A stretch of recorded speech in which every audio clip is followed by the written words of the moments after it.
Drive a Mercedes, collect welfare. I'm John Phillips, and this is After Hours.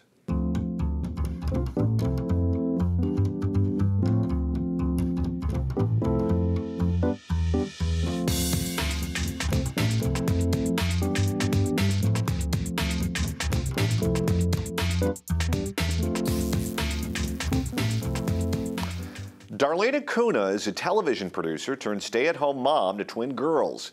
She and her husband hit hard times and went from affluence to living on welfare. She wrote about her experience for the Washington Post and talked about all the dirty looks that she received when she drove her Mercedes to the welfare office to pick up some food stamps. Let's go ahead and take a listen. But it adds to the embarrassment when you have to walk from a car like that to a place designed to help people who have nothing. So you get the judgment from above and you get it from below. And everybody is just judging the heck out of everybody else instead of helping. She also says that people got judgy when she used her food stamps for empty calories. Let's go ahead and take a look at the quote. Once a girl at the register actually stood up for me, when an older mother of 3 saw the coupons and started chastising my purchase of root beer. They were buy 2, get 1 free. Ooh, she can spot a value. At $1 a pop. Surely you don't need those, she said. WIC pays for juice for you people. The girl, who couldn't have been more than 19, flashed her eyes up to my face and saw my grimace as I white-knuckled the counter in front of me, preparing for my cold shoulder. Who are you, the soda police? She asked loudly. Anyone bother you about the pound of candy that you're buying? End quote. But here's the thing. Kuna should feel bad about taking welfare benefits. She felt more comfortable taking public assistance than she did selling her house and her luxury car. Her husband was also out of work for years. Are you trying to tell me that with 2 newborns in the house, a college-educated man was incapable of finding honest work for years, plural? No, these are entitled people who didn't want to disgrace themselves by taking a job that they thought was beneath them. And now they want to lecture the rest of us because we're not compassionate enough. Even this wasp can identify chutzpah when he sees it. Here to kick this around is the After Hours panel. She's the host of the Tammy Bruce radio show, which you can get online at tammybruce.com. Tammy Bruce. He's a stand-up comic and PJTV contributor. Stephen Cruiser, sitting in for Leo Terrell, and PJTV contributor Scott Ott from his home studio in the great state of Texas. His political satire books are available at Amazon.com. Now, Tammy, this is a story that just drives me absolutely nuts because everyone has peaks and valleys in their life. Sometimes you have good years, sometimes you have bad years.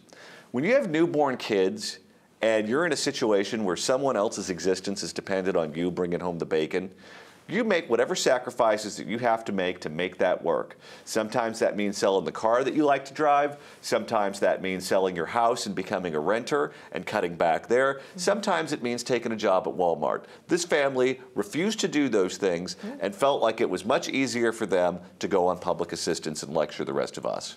Well, that's the trend. I mean, that's what people do. Fact of the matter is, poverty, and she says in her article, is a circumstance, and she's right, it is a circumstance. And what you do in circumstances is you adapt.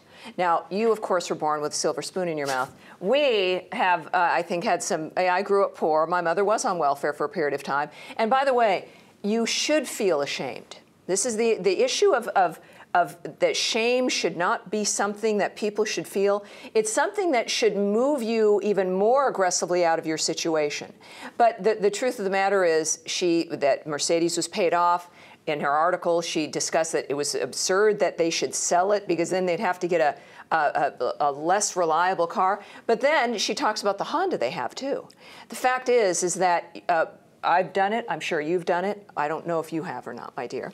But I've sold things in my life when times have gotten difficult. I've taken a second job. I've worked as a waitress. I've worked as a messenger. You do things to make a living as opposed to making excuses that somebody owes you something in this particular case. Now, Cruiser, you're a parent. When you had a newborn in the house, can you imagine driving a luxury car or owning a house instead of renting? and you having a hard time paying the bill, instead of going out and getting a job, getting a second job, getting a job that maybe wasn't the job that you wanted, could you imagine making those choices, the same choices that these people made? No, and I can't imagine what they did. I don't have to imagine being a poor parent because I was one. When the economy tanked, it hit every industry, and stand-up's an industry, and things weren't going well. And I sold a lot of precious things then. We lived in a 600 square foot apartment. And only someone, just go back to her first thing, only someone from the fairy tale land of television can turn having a Mercedes into a burden, okay? Talking about the humiliation of exiting her Mercedes and walking, and leaving a car like that added to the humiliation. That is such, she's so far removed from reality, and it's all summed up in that one sentence right there. But no, you have to make the hard choices. You know, I don't know where they live, right? Are they Los Angeles people? They're Northeastern people. Northeastern people. Oh, where there's functional public transportation. Yeah. Okay, and they couldn't get rid of their Mercedes. You know how long you can feed your children from the sale of a Mercedes, which should be the priority. Her priority as well. I want to keep my car. That's right there. Her judgment. She also said the judgment came from above and below. Right. So she hates them both. Yeah. It's like, but who's below? Or, honey, maybe you're just a complete scumbag who nobody likes. And maybe there's nobody below you. Just thinking about that. All right, Scott. When you take a look at this story, does this smack you of just unbelievable entitlement? Well, I think what's the interesting thing about it is that she went online with it.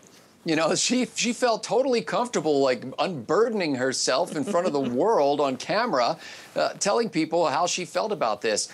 I actually think that this is a teachable moment. It's a good thing. She thinks that the reason why she felt humiliated was because of her elevated station in life, that she really deserves better than this, and that's why it was so humiliating. What she doesn't understand is that receiving help from the government is an indignity for everybody.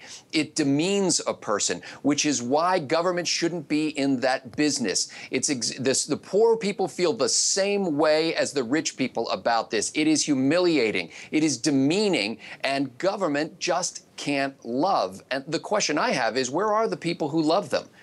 If she lives in a nice neighborhood surrounded by friends, certainly you don't get to that point, that station in life without knowing somebody. What parents? Why what is about it that her first resort is to go to the government rather than her circle of friends or relatives? She wrote this for the Washington Post, which of course is a paper that leans to the left. What kind of response do you think she got in the newsroom there at the editorial board meeting when they're deciding to run this piece? And they made a big deal out of it. Do you think that they looked at this and they said, this is a great story about how white middle-class people can relate to people who are on welfare? I think they look at this and they said, people are going to have sympathy for this woman.